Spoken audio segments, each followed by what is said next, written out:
Ko'ngildan chiqarib mahr berdingizmi? Ha, yashayotgan xonadonimning 3 xonasini va olmos ko'zli tilla uzukni atab qo'ydim mahrga. Barakalla. Kelinimiz Setoraxon. Bu kuyovto'ra Shohruxjon bergan mahrdan rozi bo'ldingizmi? Gapir. Rozimisan? Rozi emasman. Kuyov sizga shuncha mahr aytayotgan bo'lsa, siz nimadan norozisiz? Chunki hozir ko'p oilalar oila qurib ajrashib ketishyapti. Mana hozir 3 ta dugonam ham turmushga chiqib ajrashib ketdi. Ertaga bir-birimizga to'g'ri kelmasak, men ota uyimga qaytib bora olmayman.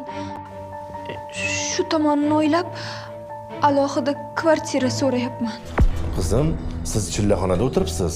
Bunday paytda Allohdan faqat yaxshilik tilanadi. Shohruxjon, qani aytingchi, siz kelinimiz so'rayotgan mahrni bera olasizmi? Nima deyishga ham hayronman. Men Sitorani bunaqa niyatda mahr so'rashini xayolimga ham keltirmagandim.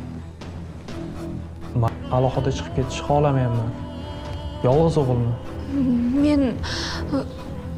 Men alohida chiqib ketaylik demayapman. Shunchaki kvartira so'rayapman. 3 xonali uy o'zim uchun. Hozir so'raganimda bergingiz kelmayapti. Ertaga mabodo to'g'ri kelmay qolsak, men ota uyimga qaytib borishga or qilaman. Unda ovora bo'lmaydi. Shu uyda qola qoling. Nikohimizni to'xtating. Agar hayotimni bunaqa yomon niyatda boshlaydigan bo'lsam, to'g'risi uylamaganim yaxshi. Tur. Ketish. Yur.